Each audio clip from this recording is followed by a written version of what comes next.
Our next meeting is not until September 21st, and that will be at the Durham County Center on Human and Environmental Interactions. Yeah. So last class for the summer, but what a great way to end it, because today we have Dr. Karen Stine. She's a retired professor at Auburn University at Montgomery? Yes. Okay. And it's taught many kinds of classes at courses. But she's also got a particular fondness for our winged friends. So they will be focusing more on ornithology. So welcome, Karen. Thank you. Okay, thank you. Okay, so before we get started, I've just got a couple of things I want to say about how things are going to run today. So here's how today is going to get set up. So we're going to do a lot of different things. I'm going to talk to you a little bit, then we're going to actually go out and do some stuff because the weather looks great, fortunately. And then we're going to come back and talk a little bit more. So don't worry about writing everything down because I will post my slides after this is over. So, I'll put all that up online. Now, one of the things I do want you to think about as we go through today is one of the things about, the important things about being a good naturalist or being a good scientist is to ask questions, right? So as we go through today, I want you to feel free to ask questions anytime you have one. And also what I want you to do, I'm going to break you up into small groups at one point, and your assignment for your group is to come up with 3 questions to turn in at the end of class that we didn't get to cover. Because the topic we're talking about today usually takes place over the course of like an entire semester. So I'm going to be giving you a lot of information and raising a lot of things that we won't have time to go into, but I want you to be thinking today and come up with questions. So you can turn your questions in at the end of class, and I will post answers to those. So any questions? Okay, so we're going to get on to the topic of the day. So our topic today is dinosaurs of the Holocene, okay? We're going to be talking all about dinosaurs and their structure, and then because it's a nice day, we're actually going to go out and see some dinosaurs for ourselves, okay? But maybe you were expecting this, right? Well, my first slide isn't wrong, and that's one of the things that we'll talk about. But one of the things I want to talk about is this part down on the bottom here, the evolutionary and ecology part. So up to now in this class, you've had a lot of details to learn, right? It's all very detailed. There's a lot of information. And I'm going to give you a lot of details today about birds. But there's something that can make all of that a little bit easier. We're going to talk about these 2 big ideas, evolution and ecology, because that's what ties everything together and helps make the whole. So you can think about these as sort of the lenses through which it helps to see the environment and to help you make sense of all of the, again, tons and tons of detail that are in the big picture. So we're going to talk about evolution a little bit, and we're going to talk about ecology a little bit, and we're going to start about evolution. So we'll talk about birds and their family tree a little bit and why that first slide is actually accurate. So, and most of you probably heard something about this by now. Birds are actually dinosaurs. They're a kind of dinosaur called a theropod. These dinosaurs typically walk on 2 legs. They've got 3 toes, clawed feet, and fairly lightweight bones. And you'll know the theropods, everybody's favorite, Tyrannosaurus rex, Allosaurus, velociraptors, like in Jurassic Park and all of that. And this last one, Archaeopteryx. So I want to talk just a little bit more about this last one. So Archaeopteryx is the earliest known bird. Lived about 150 million years ago during the Jurassic period. Not very big, probably about the size of a crow, something like that. Yeah. You said it's the earliest known bird. What's the definition of a bird? We're going to get to that. Great question. So hold that thought for a second, because we are going to come to exactly what is a bird. But this is the earliest guy. Probably flew. Well, nobody's too sure. Flying may not have evolved yet very well. Flying probably started out as gliding, just leaping out and gliding. But the thing about Archaeopteryx is it is not the ancestor of our birds today. What was that ancestor? We're not sure. Nobody really knows who was the ancestor of birds today. I put this guy up because he's one of my favorite extinct birds. That's the terror bird. 10-foot tall predatory bird. Fortunately, probably extinct. So where did birds come from? So birds diversified in an event that's called a radiation. And so anybody know what a radiation is?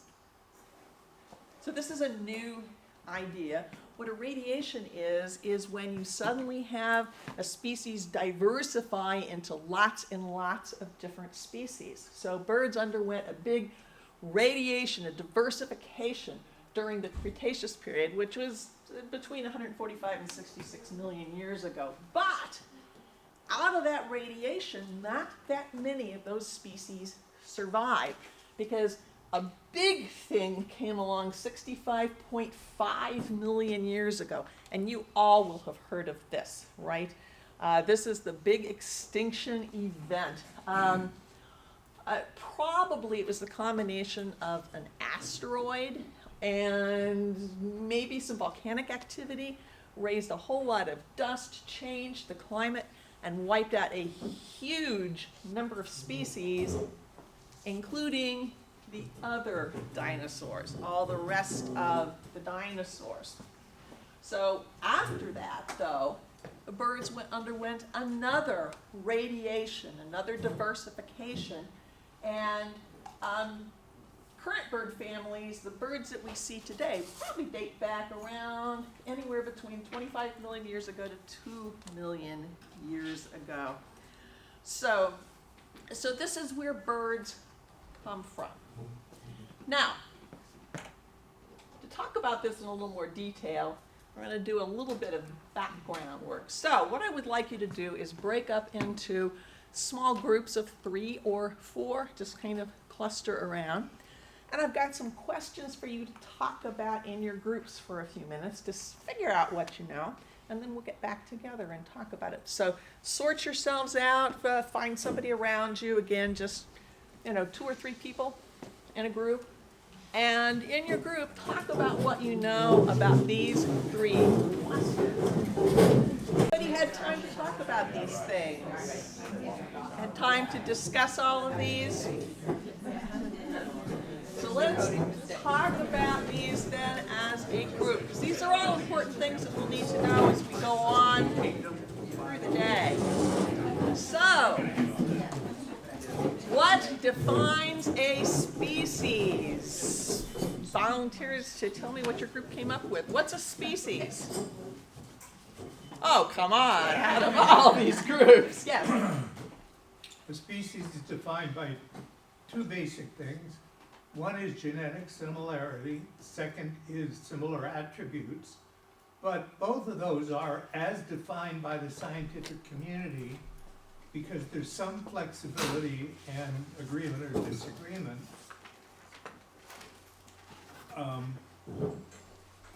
So it's a flexible concept based on agreement. Right. You got to keep in mind with all of this, species is an idea we made up, right? It's an idea that scientists made up. And so we try to use it as best we can, though, to make some sense out of things. So you mentioned genetics and characteristics. There's another important concept that's tied in with the idea of species.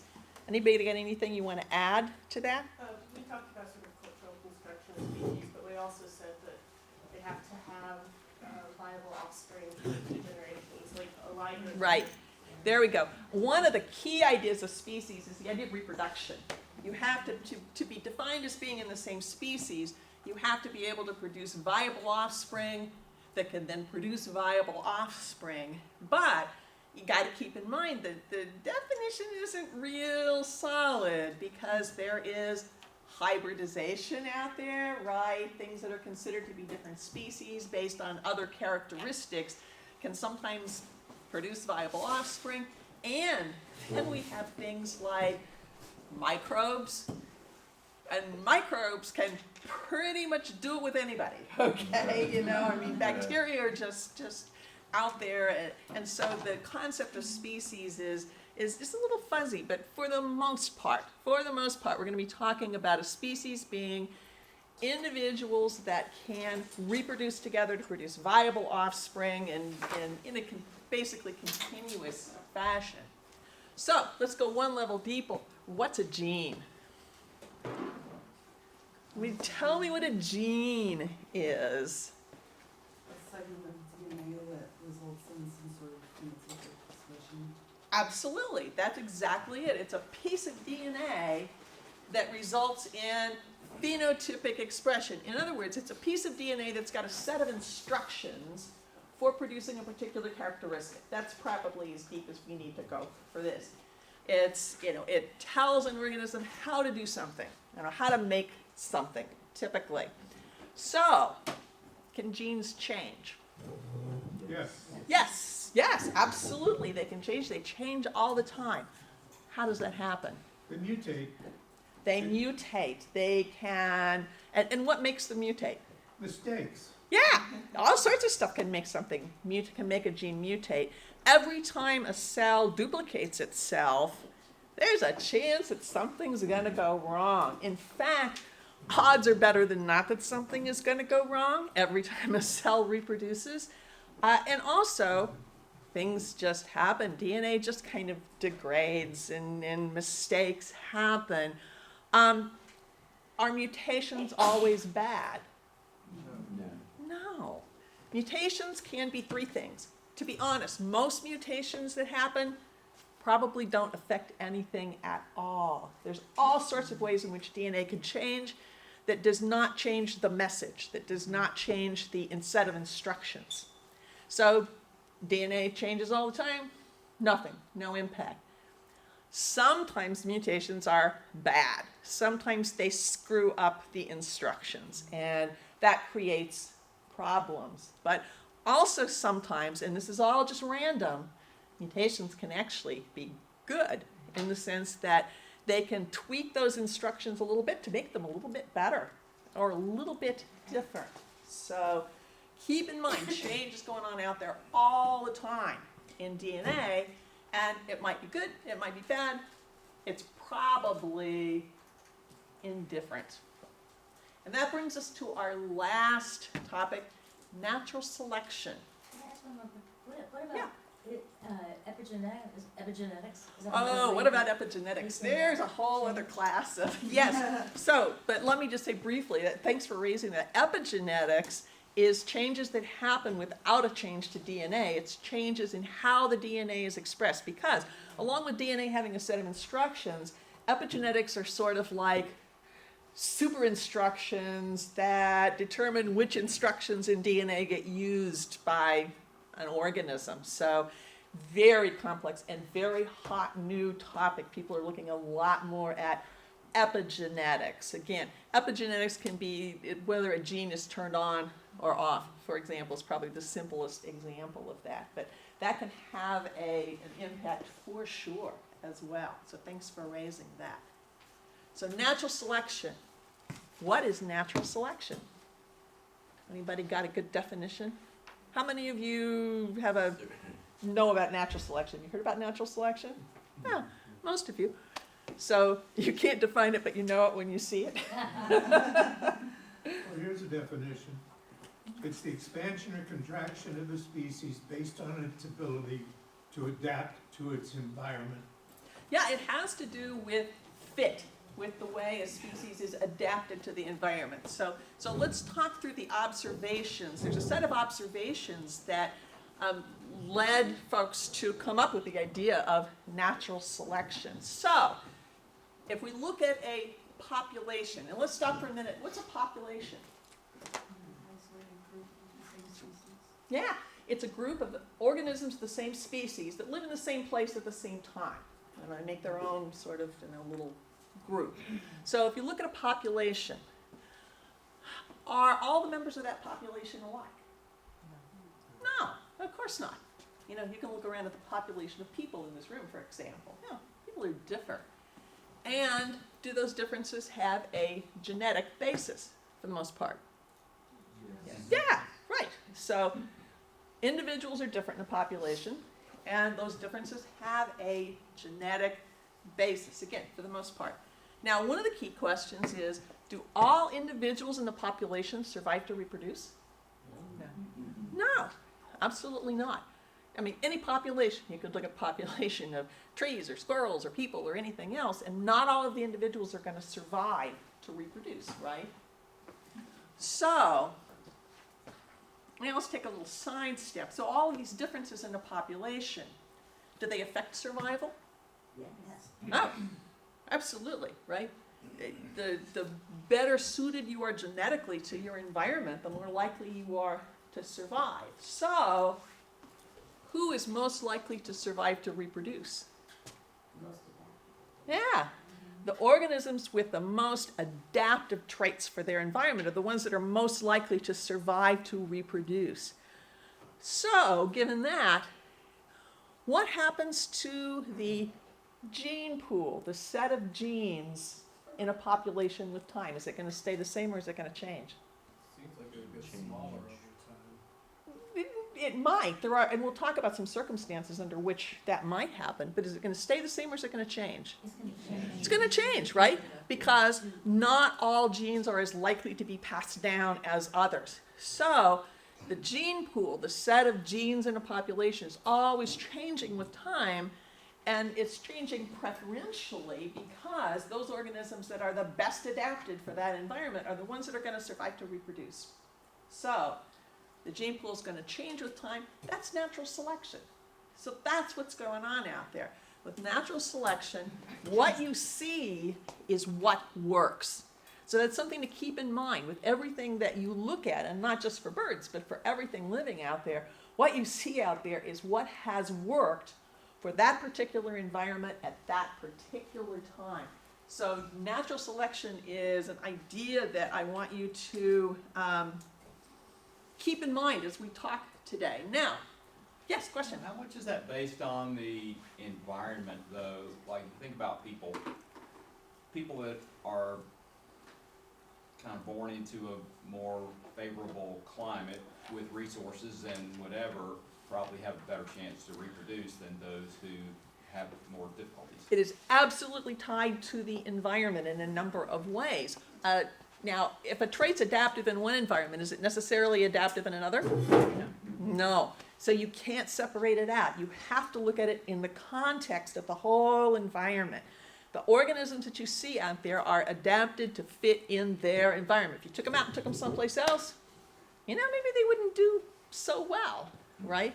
So it's absolutely tied, absolutely linked to the environment. And clearly, some environments are going to produce survival better than others, just as a whole, even apart from natural selection.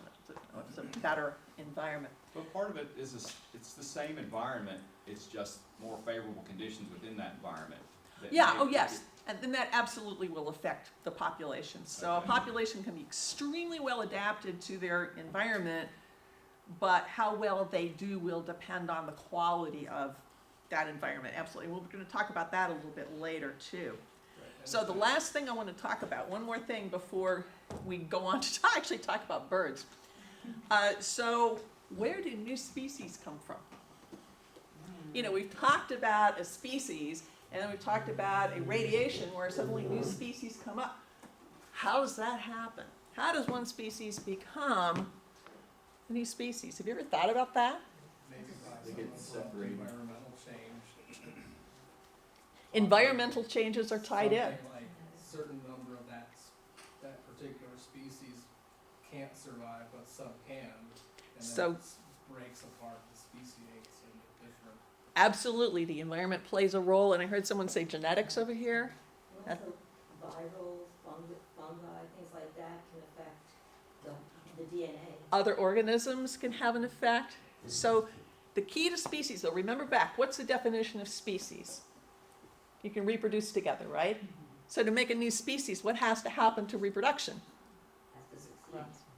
To make a new species, Separate. you got to separate reproduction, right? New species arise when something called reproductive barriers come into play. And a reproductive barrier is anything that prevents species from reproducing together. And now, once species separate, so are random changes to DNA going to go on in both new populations? Yes. Sure. Are they going to be the same? No. So once a species separates, they're going to continue to go down their own path, right? And they'll become more and more different with time. So new species come because a reproductive barrier arises. Now that can be physical, that can be the environment. Sometimes new species occur because populations become isolated by something like a mountain or a river or something like that. And organisms on two sides of the mountain can't get together to reproduce, and eventually they become new species. And sometimes it's physiological. Physiological random changes take place that keep one subset from reproducing with another subset, and voila, you've got new species. Now, all of this takes time, of course, but that's where new species come from. So when we talk about radiations and new species developing, that's what we're talking about. Populations becoming separated for whatever reason, and going down their own paths with random changes and becoming different. Yes? Can you give us just one little concrete example of that? Okay, a concrete example. That's a good question. Neanderthals or? So, yeah, Neanderthals, that becomes tricky because nobody's Yeah. really, Would that be too sure Darwin's- about what the relationship was. Like But Darwin's finches? finches might be an example of that. The beak adaptation. With the different adaptations. That's the classic example of natural selection. And we're going to talk more about that in a second with the idea of something called a niche, too. But I can't think of a specific species, but one example would be, for example, if a bird flies to an island, let's say, a flock of birds flies to an island, leaves another part of their population behind on the mainland, over time, they are likely to evolve into different species because they can't reproduce together anymore. And again, the key is if you're reproducing, that gene pool gets all mixed up, right? But if you're not, those changes are going to be different, and they're going to be random, and they're likely to produce significant enough changes that the birds can't, mate anymore, or whatever organism you're talking about can't mate anymore. So all of these are things to keep in mind as we go through today and talk about birds and such. Okay. So, birds today. 3 main ancestral lines of birds today. Everything else has gone extinct. All the other lines are now gone. But we've got 3. One group is the ostriches, the kiwis, the emus, and their relatives. Another group is the ducks and the geese and the chickens and all of their relatives. And the third is all the other birds. So all the birds you see out there today fit into one of these 3 groups. And these probably, again, the rest got knocked out somewhere in the late Cretaceous or early Paleogene. So after that big extinction. So everything we're going to see falls into these 3 groups. All the birds in the middle one are domesticated. Is that part of the definition Not all of the them. ancestral line? Some of them are. Ducks, there are some domestic ducks and geese, but there's wild ducks and geese Okay. also. So, but you're right, a large number of domesticated birds fall into that center category. So now I got something else for you to talk about in your groups for a couple of minutes. What's a bird? So spend a couple of minutes. Tell me, if you see something, you go, oh, it's a bird. What makes you think that? So talk about that in your groups for a minute. Question. So what have you come up with? Give me one characteristic that characterizes birds. Just start with just one. Beaks. Feathers. What else? Flying. Flying. What else? Beaks. Beaks. Okay. What else? 2 legs, Eggs. 3 toes. 2 legs, 3 toes. Eggs. All of these things. So if you were to characterize a bird, some of the things that you might think about, right? They are warm-blooded. All right. So what's the difference between warm-blooded and cold-blooded? Cold-blooded, depends on the environment, keep them warm. Right. If you're well, it's homeotherms versus poikilotherms, the big words. So if you're warm-blooded, you generate your own body heat, so you're a little more independent of the environment. But if you're cold-blooded, you pretty much have to depend on the environment to regulate your body heat. So they're warm-blooded. They have a pretty high metabolic rate. So things move pretty fast for birds. You know, heart beats fast. They use up energy fast. That's not unusual because most of them are pretty small.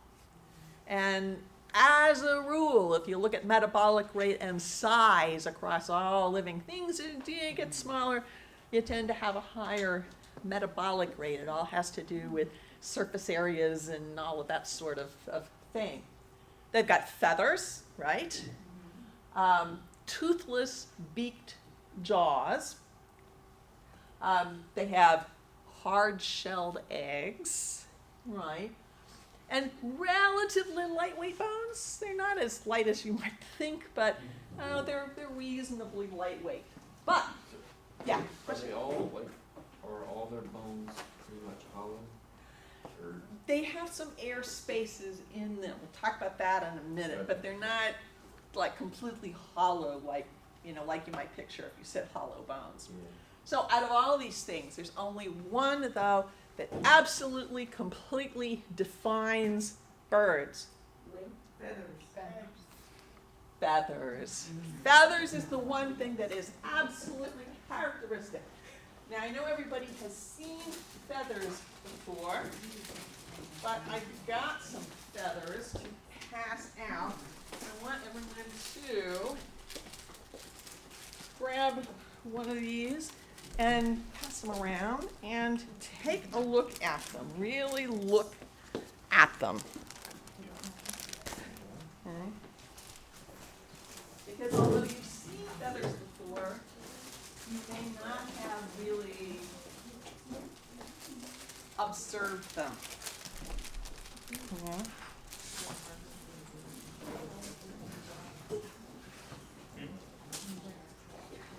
So pass them around and take a look.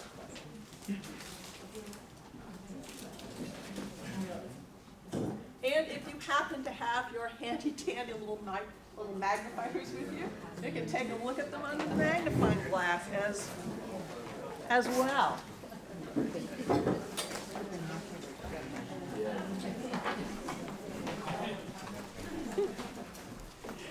So, what feathers do?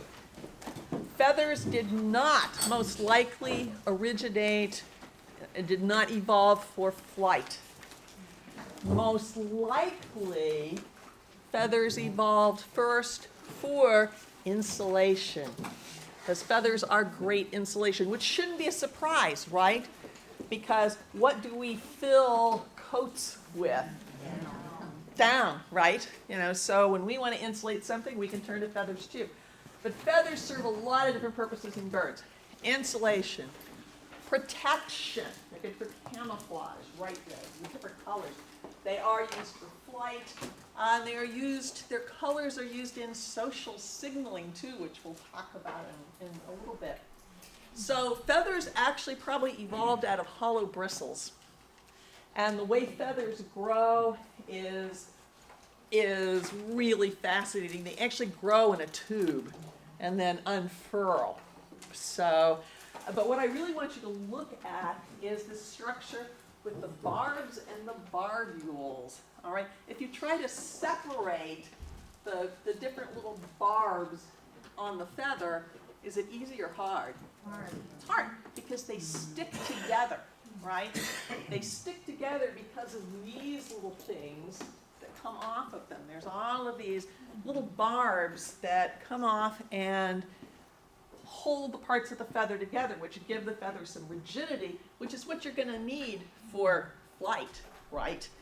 You can't be having things all over everywhere. But if you look at the bottom, there's a little different kind of barb down there. Those little feathers at the base don't have as many little barbules on them, so they don't stick together as much.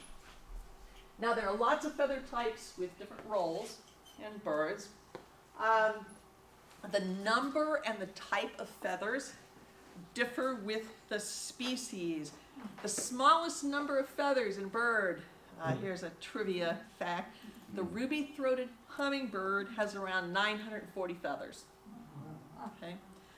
The largest tundra swans have 25,000 different feathers. So again, a lot of variation. They make up about 5 to 10% of the total weight of most birds. Now, everybody knows birds molt, right? They lose their feathers and regain their feathers. Most birds molt once or twice a year. They replace their feathers. Some birds do it all at once. Other birds do it kind of gradually over the season, losing a feather here or there. If a feather gets broken, but is still intact in the bird is SOL. The bird, nothing is going to happen, okay? But if a feather is completely lost, pulled out, the bird will regrow another one. So feathers get a lot of wear and tear. And so birds have evolved these mechanisms to replace them. Now, I want to talk a little bit about colors in birds and some of the pigments in birds. There are pigments, which are chemicals that absorb and reflect light and produce colors that we see. In birds, we find melanins, which produce browns and blacks, pretty common in the animal kingdom. There are carotenoids that produce reds and yellows and oranges, also pretty common in the animal kingdom, but birds usually get them in their diet. So birds usually don't manufacture the reds and yellows and oranges, and this is partly why you see variations in colors in birds. Some birds are more red or pink or orange than others. It has to do with their diet, both the quantity and the quality of the diet. There are few other pigments found in a few species, but what about blue birds? There is no blue pigment in most birds. The reason birds look blue has to do with the reflection of light. Blue is a structural color. So the way the light reflects off of those feathers produces the blue color. Now, you may note this because if you've ever seen bluebirds like turn around, have you noticed that they will get brighter and darker depending on how they're oriented with respect to the light? Yeah, question. You know, 2 weeks ago in our insect class, the same point was made about butterflies. The blue morpho butterfly. Is it the same way? It was completely structural, the way in which we see the color blue. Mm-hmm. But is there anywhere in nature a natural blue pigment, or is it always structural? That's a great question, and I don't know the answer to that. Let me point out one thing. I'm always happy when people ask me questions that I don't know the answer to, because science is really not, people are sometimes afraid of science because they feel like they don't know enough, right? Because there's so much to know. And science isn't about knowing so much as it is about finding out answers. And so asking questions and it's just an opportunity to find out an answer. You have a... There are some plants where you'll see it. So like blueberries are actually blue, but it's very rare in animals in general that you see blue. And even in plants, you have to, this is why we don't see blue flowers. Blue is just for some reason extremely hard to make as a pigment. Yeah, I can think of a couple of blue pigments, but rare. Not many. Yeah. Oh, I just had a general comment. I have guinea fowl. I was just talking this week about how fascinated I was that they're able to make. So I wish we were talking about feathers. I should have thought about it actually. but their feathers have tiny little circles and they're perfectly geometric circles, but they're formed over several barbs. Right. And as you mentioned, the feathers grow out of the shaft, so to me it's mind-blowing that they grow in a two-dimensional, like a line basically, and then they grow into these like perfect little circles. Yeah. And they're just fascinating. There's feathers come out of this little shaft, and there's pigment cells all around the shaft that turn on and off to produce like the feather patterns and everything. So yeah, it's just amazing. They're just really fascinating, really, really cool structures. But yeah, if you look at bluebirds in general, again, as they turn, you'll see the colors change as the light that reflects off of them changes, because that is a structural color. And greens, combination of pigment and structural, usually. There's a couple of kinds of parrots that I think make their own funky green pigment, but most of them, mostly when you see green, it's a combination of a structural blue along with a layer of yellow pigment that produces the green. Oh, and if you're wondering if dinosaurs had feathers, yeah, a lot of them did, and that's beginning to be. The reason we didn't know about that, feathers don't preserve particularly well for fossils. Mostly what preserves well for fossils is hard structures, which is why there's bones, out the wazoo, but not much of anything else. What you have to do to see evidence of feathers is find an imprint. Find somewhere where something died in the soft mud, and then the skin or the feathers would imprint, and you would see evidence of that. But the evidence is beginning to mount for that. Yes, they do. Yeah. So the difference in a male bluebird and a female bluebird then must be, their structure must be different because Yes. the male is so much more colorful. The structure would be a little different for the feathers to produce the brighter blues. Yeah. So the iridescence you see on like a grackle or something, is that structural? For the most part, yes. Well, and hold that thought, because we're going to get back to iridescence in a minute too, with something else with birds. So yeah. For those of you interested in anatomy, feathers are actually made out of keratin. You know where else you find keratin? Fingernails. Fingernails, skin, but it's a different kind of keratin. Keratin is a big protein that can fold up in different ways and twist up in different ways, and as it turns out, in feathers, the keratin is folded in what's called a pleated sheet, and in fingernails and such, it's sort of twisted up. So, but it's basically the same stuff. So, okay. So I want to talk just a little bit about some different other aspects of bird structure. So we're going to talk just a little bit about bird physiology. So birds are vertebrates, right?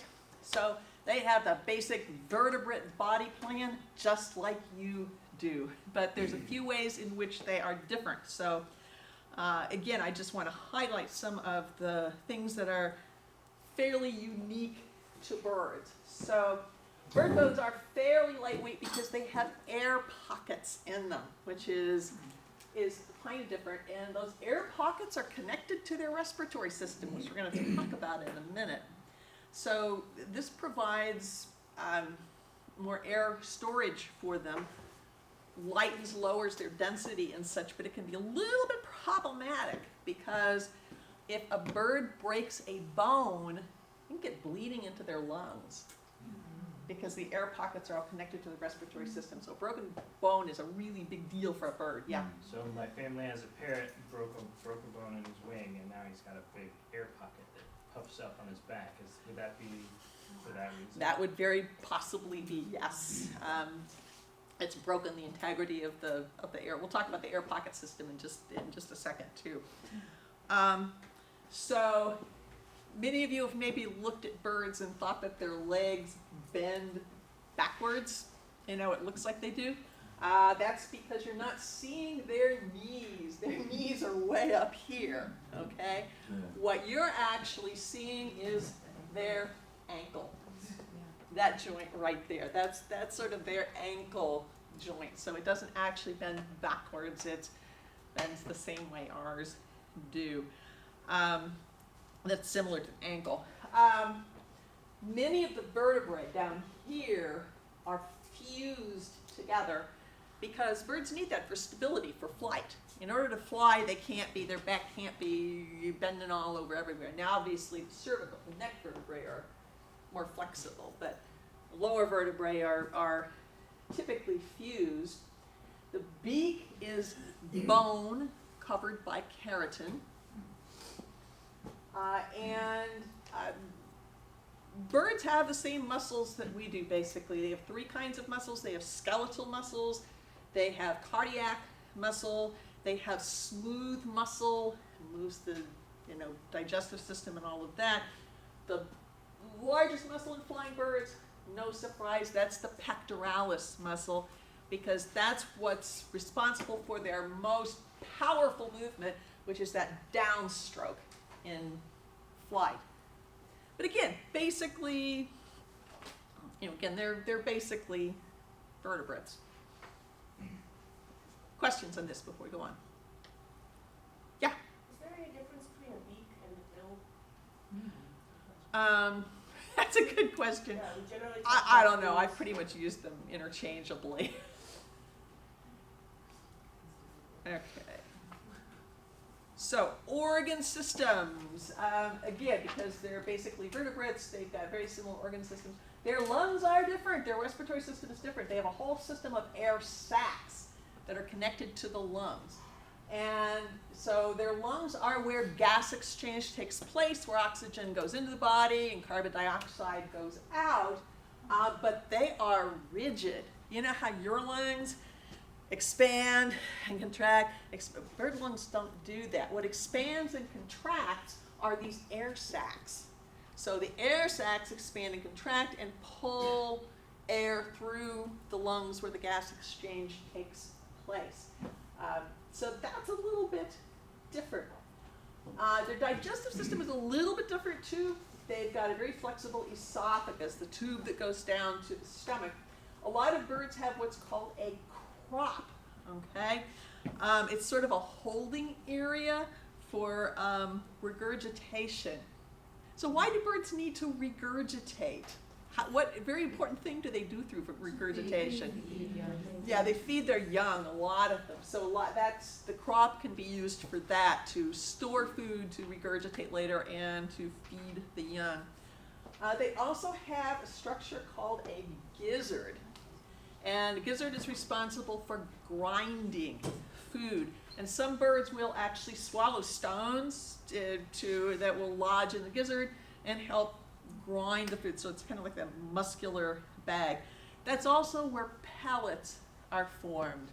So how many of you have seen an owl pellet? Ever seen an owl pellet? So if you look around the bottom of where owls nest, you often find these little pellets, about yay big. And if you dissect them, if you pull them apart, you will find little bones and fur and all sorts of stuff. Those are the indigestible parts of what the owl eats. So instead of processing them on through, they just hock them back up. And owls do it, gulls do it, other raptors do it, a lot of birds do it. Yes? Are owls the only ones that actually don't have, like, they can't defecate, there's no, like, opening to defecate, they just... They can defecate, but they just, the really big stuff, and they're not the only ones. Other birds do it too. A lot of birds do it.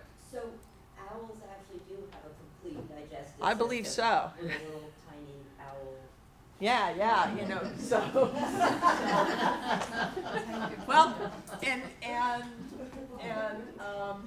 I'm going to get to that. I'll get to something else about that in a minute too. So, but yeah, so they do digest and process some things through, but the big stuff, lots of birds will just hock it back up again and get rid of it that way.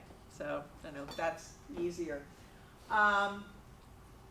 Birds have a heart, much like ours.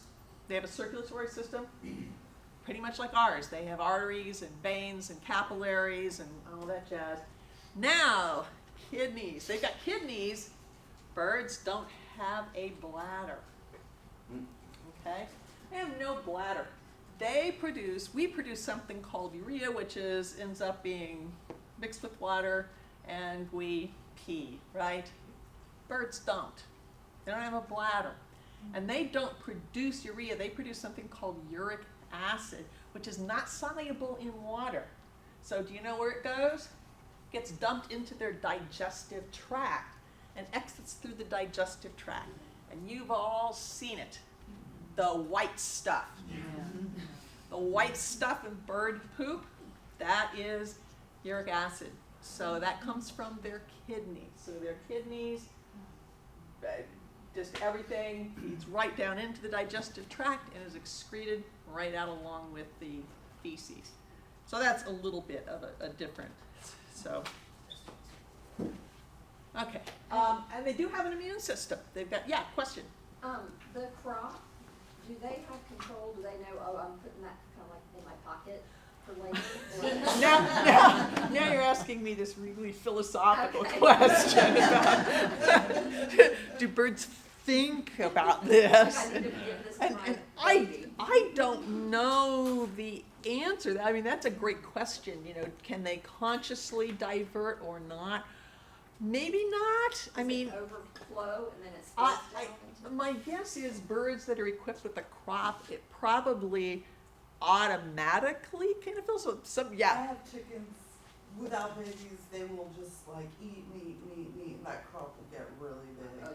Yeah, So- and so like they're not thinking about, I'm gonna feed my babies, they're like, oh, great, yes. It probably kind of autofills, and then when the babies, you know, beg for food, it you know, they have I a think it's little probably more like that. peristaltic motion that brings it back up again. But yeah, I don't know if they're thinking, let's see, how many do I have in the nest? You know, how much do I have to divert down? But no, that's a good question. And again, with a lot of this with behavior, you know, a lot of it is not really known. How much is hardwired and how much is you know, learned or controlled. And we'll talk about some other things in a minute that are along that lines too.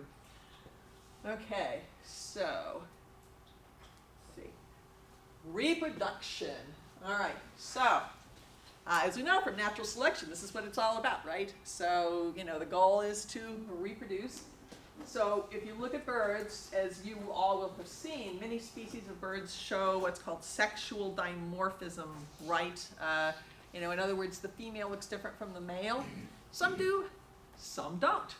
So it varies between species. And now we have an idea of why things might vary between species, right? Why would something work for one species and not for another? Yeah, environment, right? It might be different. So because circumstances are different for different birds, the environment is different. Some things work for some birds and not for others. So birds show, to say they show a diverse pattern of mating behavior is an understatement. Bird mating behavior is crazy. If you can think of it, you can see it somewhere in birds. Some species bond for life, others for a season, others pretty much not at all. In some species, females mate with multiple males. In other species, males mate with multiple females. Interesting thing though, they just did a study not too long ago that in monogamous species, guess what percentage of nestlings are not the offspring of the pair-bonded male? Now, this is in species that pair off. Anybody want to guess? 20%. 20 is the low end. The study found 20 to 80% of the birds in a nest are not the offspring of the pair-bonded male. Now, you might wonder how that works and how you can have multiple parentage, you know, within a clutch. And the thing is female birds can store sperm in their reproductive tract. So, female bird can mate way ahead of time, store it, mate with multiple males, and so you can have a clutch of eggs that has multiple parents. So 20 to 80% of supposedly, you know, monogamous birds. You are not the father. So everything you can think of, in terms of mating behaviors. And again, it's all about success. And so it's going to vary from species to species, from environment to environment. And what succeeds gets rewarded, right? The more successful you are at having offspring, the more likely you are to pass those traits on down.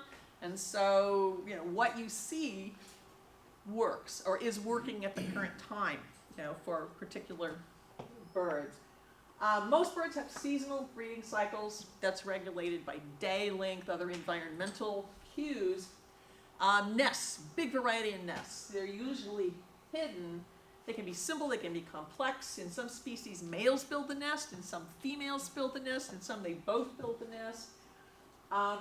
Most species, it's the female that incubates the eggs, but we have some species where nobody incubates the eggs. They actually put the eggs underneath a big pile of vegetation that starts to decay and gives off heat. There are some species where the male incubates the eggs, and males may or may not assist. In some species, they will bring food to the female, others not so much. Now, the big difference between different birds, some species hatch young that are called precocial. That means they're born with feathers, and they are pretty much good to go. Ducks, geese, water birds tend to be precocial. So, you see those little ducklings, they're born, you can think of like a little chick, born with that little fuzz and such, and they're out swimming right away. Other birds, other species hatch young that are altricial. All right, that means they need some help. These are the little robins that you see in the nest, the little naked guys, with their eyes closed. So they require a lot more assistance, until they are ready to fledge. Now, one thing you don't see a lot of tiny little birds flying around, do you? A lot of what? Tiny, tiny little birds flying around. For hummingbirds. Except for hummingbirds. That's because before birds fledge or leave the nest, they're usually about 80% of their adult size. So, the only little guys are actually going to be in the nest, not out flying around. By the time they've developed their feathers and are ready to fly, they are pretty much adults. Okay. So, how do birds think, or birds do sleep, but birds, a lot of species can do this really funky thing where they rest one half of their brain at a time. So they can sleep with literally one eye open, one half of the brain down. I know, very convenient if you could do that, right? We'll just put half the brain to sleep and, use the other half. But can you see why this would be selected for? I mean, what happens if both sides of your brain go down? You get eaten, right? That's a risky thing for a bird to do. So this has evolved to, allow them to stay alert and yet still sleep, because sleep seems to be critical for certainly most vertebrates and even maybe on down the animal kingdom. I think they recently discovered that jellyfish sleep.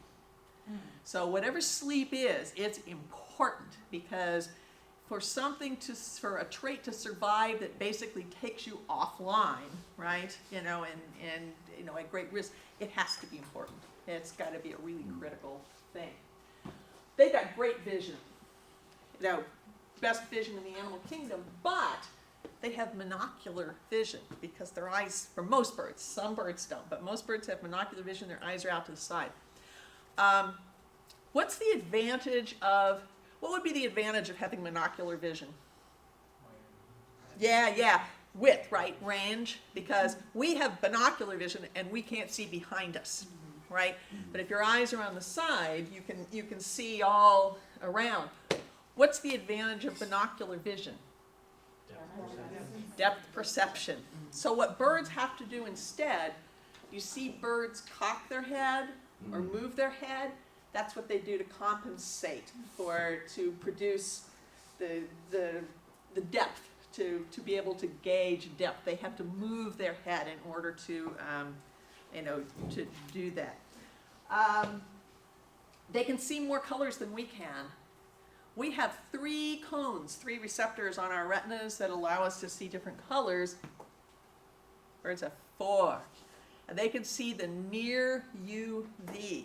So the world looks different to them because they can see some UV light and this like iridescence and all of that sort of thing.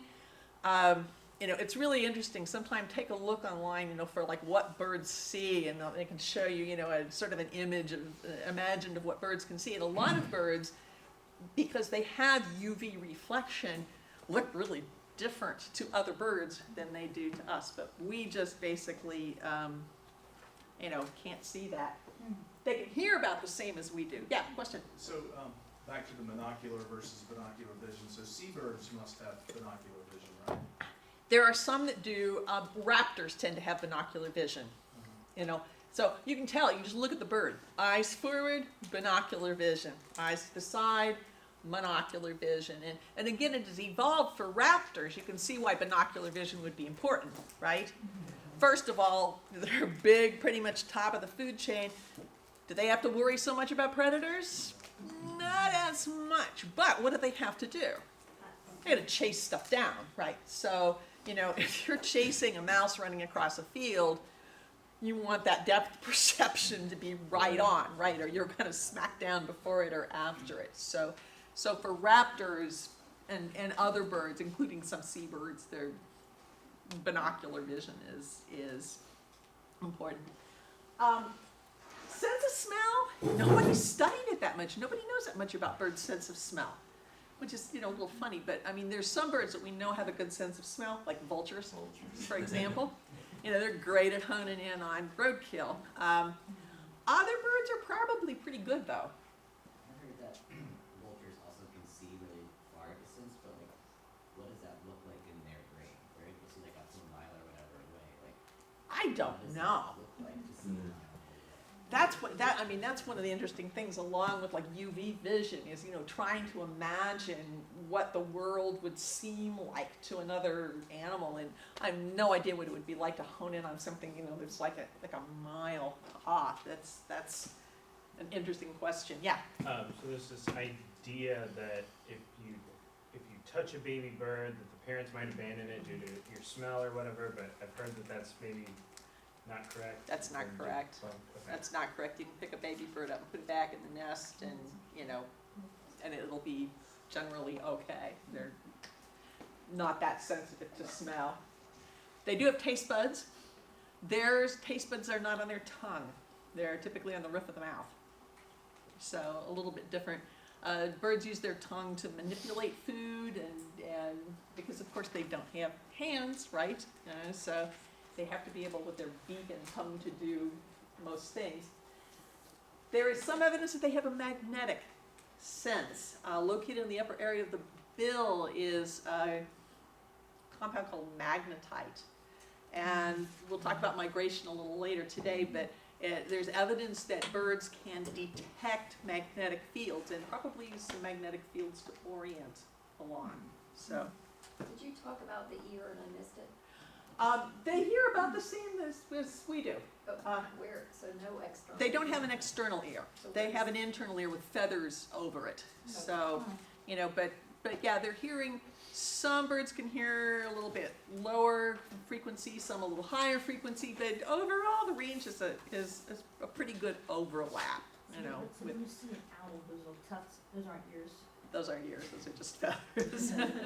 Yeah. So you know, in cats, they have that little extra pocket, it's called Henry's pocket, on their external ears, and it's supposed to help them kind of like, it can go out to help them hone in on sounds. So is that what you're saying is kind of what birds do They with have their- different structures. They have different structures of birds that fly fast have feathers to keep the rushing wind sound. I mean, think about it. If you're moving pretty fast, they have some structures that deflect. Other birds, you know, and birds are loud, right? So there are some birds actually have a defensive mechanism that dampens down the noise when they holler.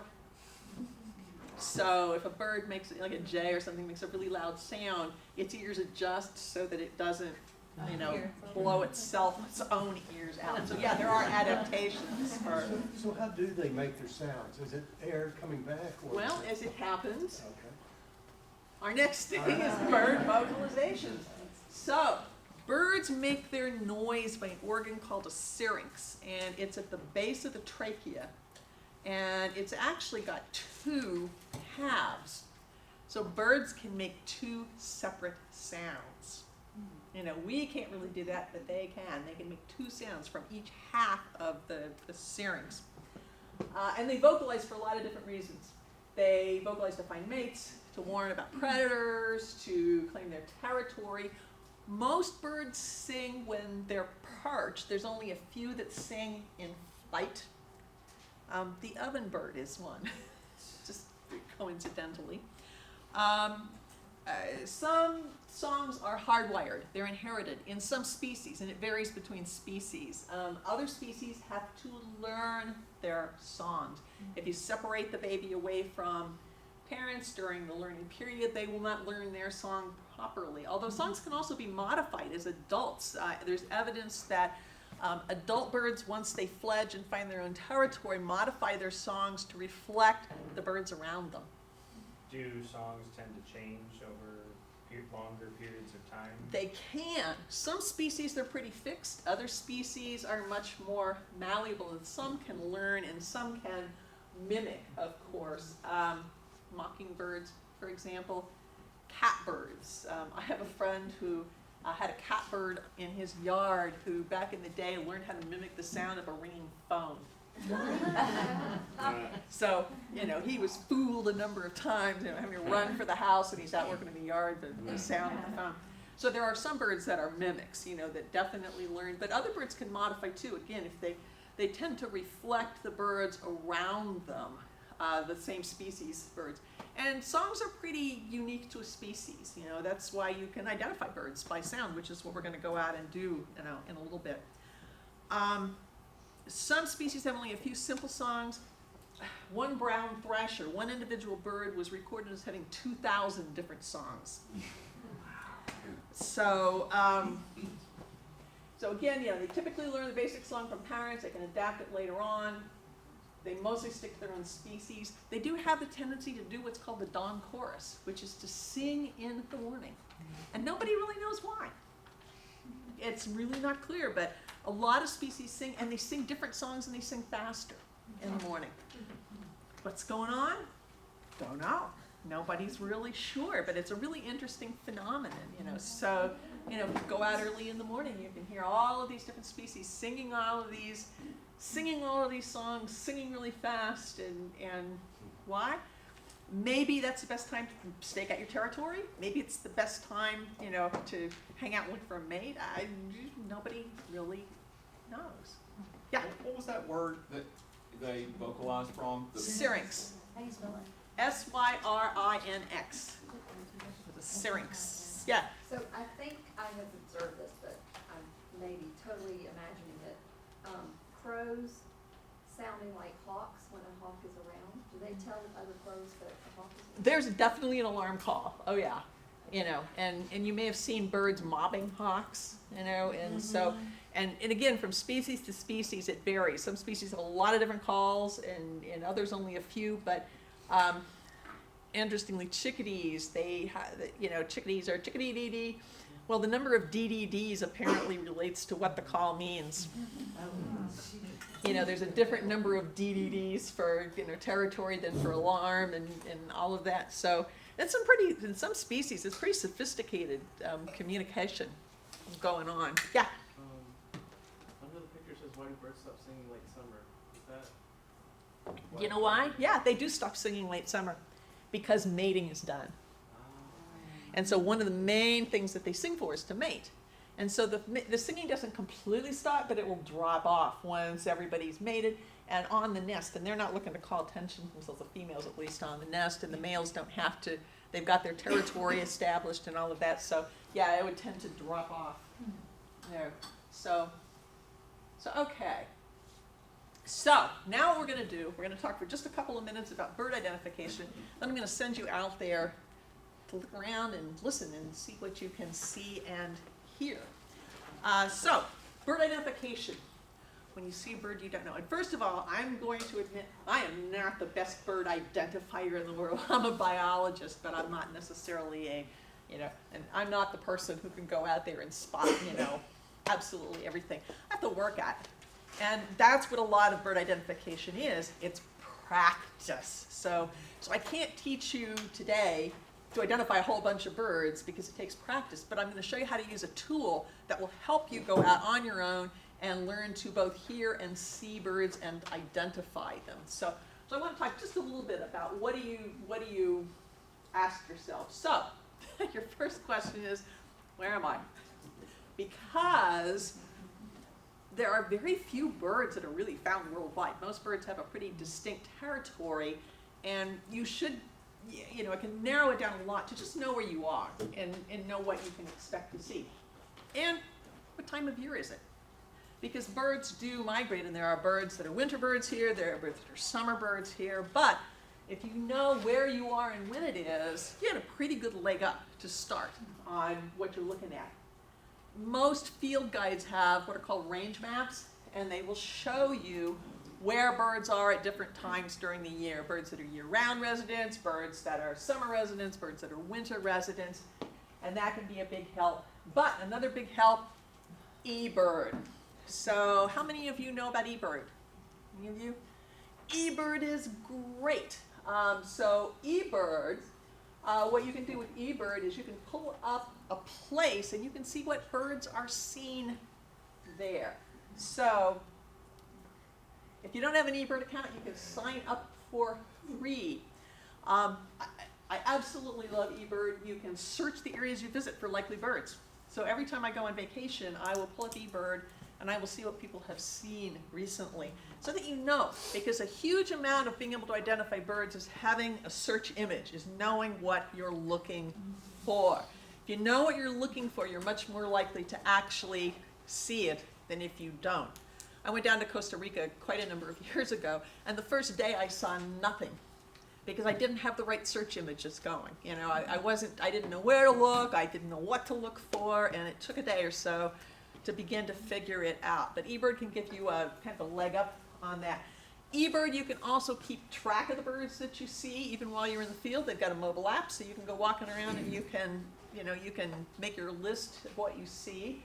And you can share your data and contribute to science, and we'll talk a little bit more about that in a little bit, and manage your life list. So eBird is great. So eBird can help you figure out what you should be seeing. But back to birds. So you also want to think about where the bird is, because birds have characteristic places they are. There are treetop birds, there are ground birds. That can help a lot. Time of day, you're more likely to see birds early in the morning and later in the evening, because they tend to come out at dawn or dusk. Relative size can help.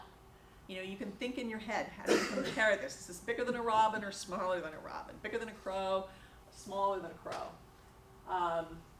Plumage, that's the color and arrangement of feathers, is again a huge clue. So all of these are things that you can take a look at. But the devil's in the details. Yeah? I have just one comment. This week I was on a bird page on Facebook, and they were having a discussion about not being able to adequately judge size in the field. Apparently that was a very hot topic. And they're like, unless the bird is right next to another bird, they were like, we can't tell size. It's hard. We've got two woodpeckers, hairy woodpeckers and downy woodpeckers, and they differ in beak length and size. Oh, wow. So, if you can see them up close, you can tell them apart. If you see them at a distance, it is very difficult to tell which is which, unless you see them right together. And then you can clearly see, bigger and smaller. But yeah, size can be difficult.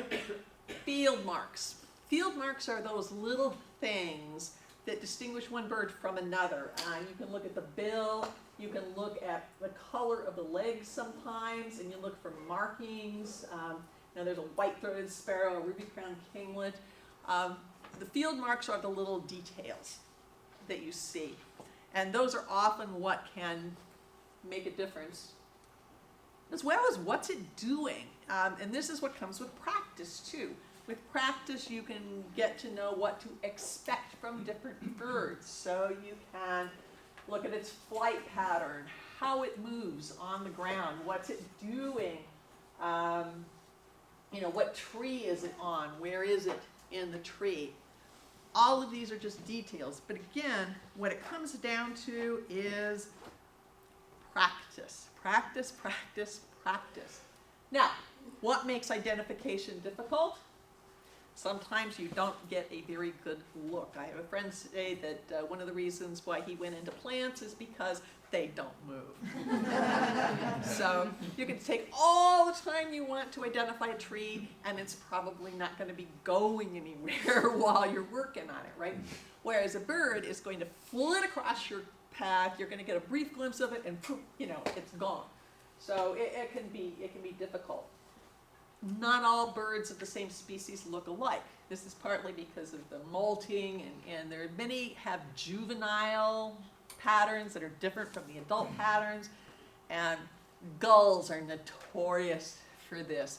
Gulls are terribly difficult because the juveniles molt multiple times, and so you have all of these kind of in-between birds that, you know, don't really look much like anything, and so you won't be able to identify every bird you see. You know, sometimes you're just going to have to say, I'm not sure, you know, I don't really know. Males and females are different, and birds look different during different seasons, too. You know, birds are in the breeding season, they are breeding plumage, then in the off-season, they're going to look different. So that can be kind of tricky.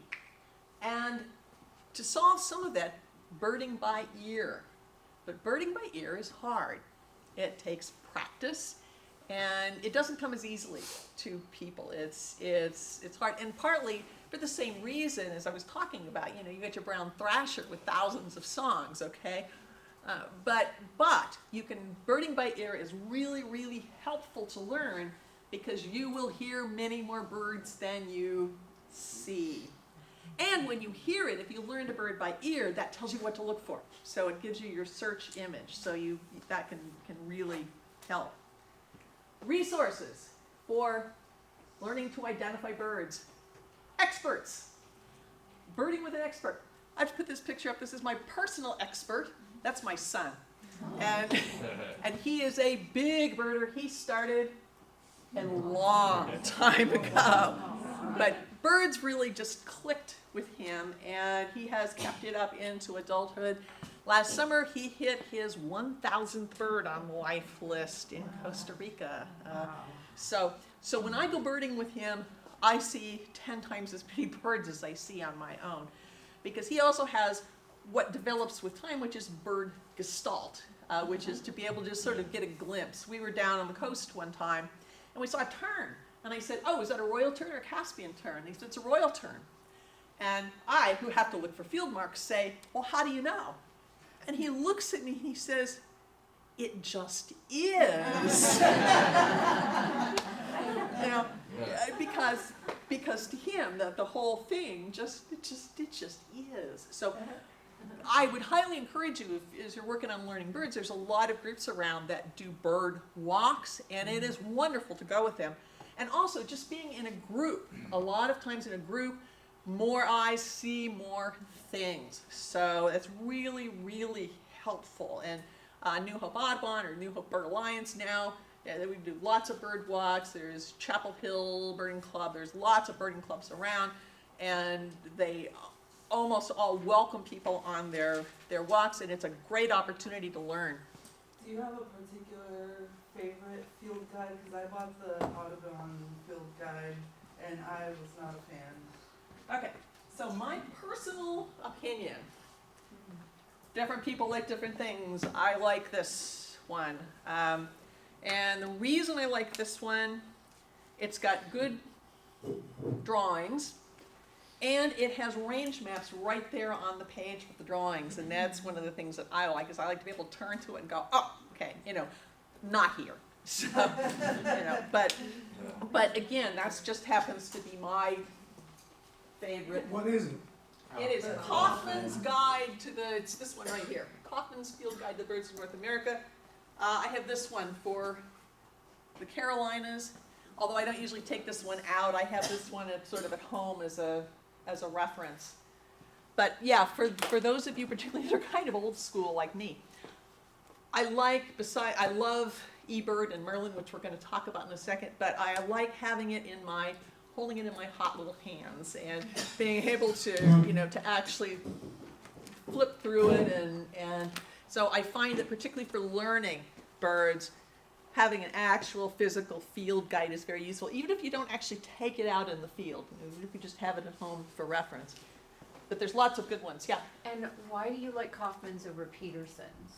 I'm just curious. The range maps is one of the main reasons. Peterson's, I think a lot of the range, at least the last Peterson's that I had, the range maps were in the back and you had to flip through and find them, and this has the range maps right. Is that the birds in different positions and stuff? Yes, it also has. Somebody was telling me about that, and that's one of the. It also has, yeah, it's pretty good about showing you different plumages, different. Flight, perched, etc. But yeah, so and again, it's a personal preference, and I like that one. That's one of my favorites. And then of course there's the e-resources, Merlin and so forth.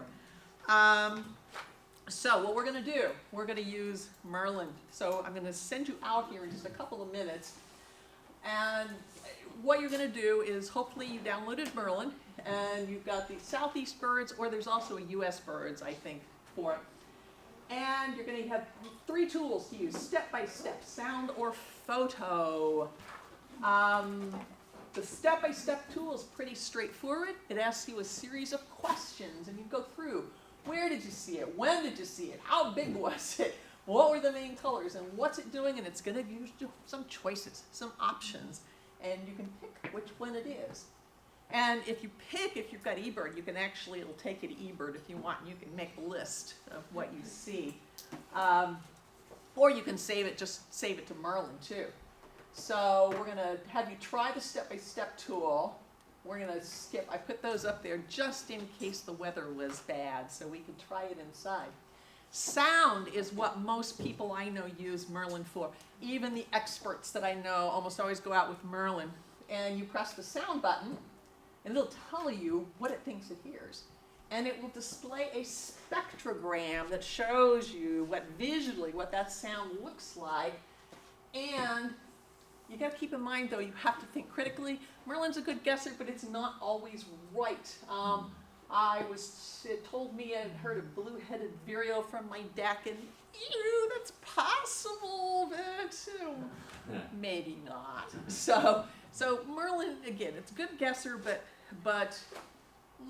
not necessarily correct. And we'll go through there. And you can use photo. If you take a picture, Merlin can look at the photo and tell you what it thinks it is. So we're going to go out and find some birds. So let's take about 15 or 20 minutes. Well, let's meet back in here at 10 till 11. So I know about 20 minutes.